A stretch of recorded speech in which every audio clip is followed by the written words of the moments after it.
One of our many trips to Peoria this last Friday, and it went well. So this meet was great because a little smaller than a lot of the other meets we go to, and so that gives you a little bit more of a conference type feel. Only with about 8 other teams in there, forces you to run as a team a little bit more. You don't want to get disconnected, especially in a small meet. If you find yourself on an island, it's really tough. In bigger meets, if you get disconnected from your team, you usually have a lot of other people to run around. These meets force you to kind of really focus on the pack running aspect of the sport, which is what you want to do heading in. Both teams did pretty well there. Obviously, the women coming away with the win was really nice to see. Our spread between our first and our third was only 13 seconds, and then it got a little bit longer, all the way up to 53 seconds from our first to our fifth runner. And so we will continue to try to work that down a little bit as we get closer to championship time. But we had some new people in there that are doing a really terrific job. Paige Holub is a freshman from Monticello. She was our fifth runner, and was really accelerated the last few weeks just in training, and how she's competing is terrific there.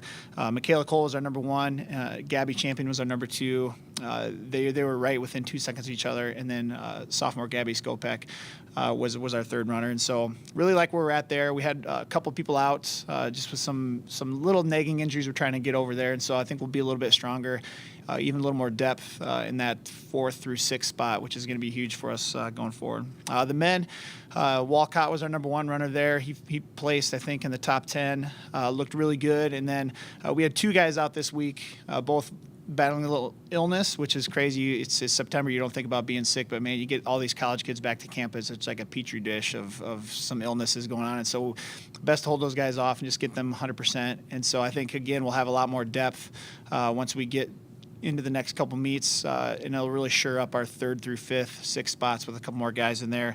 But Alex Jackson, senior for us from Fort Dodge, and then freshman Sam McCool did a really good job for us as a freshman, his first 8K. It's always tough to see what that transition is going to be. It's a lot farther than the 5K in high school to go up to the 8,000, and so he's doing a really good job adapting there. And so I really like where both teams are at right now. Pretty healthy for the most part.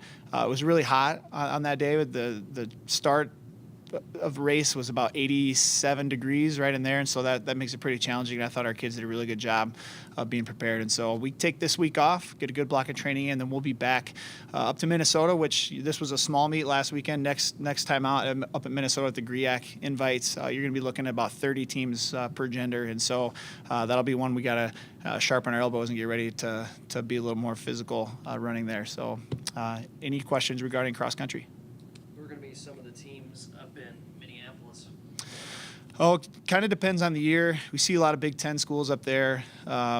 Some schools fly in from the West Coast, quite a few. So I think San Francisco's been there in years past. And so it's the same weekend as a big meet up in Wisconsin. And so they host the national championships this year over in Madison. And so I know some of the schools that typically go to Minnesota might venture over to Madison just to kind of get a view of the course. But we should know here in the next, by the end of this week, who's all going to be there. But we should see quite a few Power 5 schools and a lot of big-time mid-major programs. So should definitely be a good measuring stick to where we're at. Thinking of a measuring stick on the men's side, Bradley nearly perfect in terms of its finish and its points. How tough is that competition going to be, and how good is it to see him this early in the season?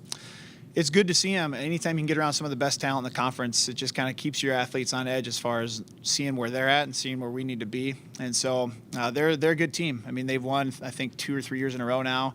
And they had a team last year right on the edge of qualifying for the national championships as an at-large bid, which coming from the Missouri Valley Conference is a tough thing to do. Anytime you can get in the conversation from a non-Power 5 school, that's a tough conversation to get a part of. And so they're doing a good job building a good program. And so it's always good to see those teams because you can kind of get a feel for where you're at and where you need to head. So, all right. Was this the course that you'll run on for the MVC? No, this one was at Detweiler Park, which is where they host the Illinois State Championships. And so the one we'll run at is at Newman Golf Course in Peoria. So different course, which is good to get a little variation since we're going there a few more times. But the next course we'll see will be the championship course for the conference and for the regional championships at the end of October.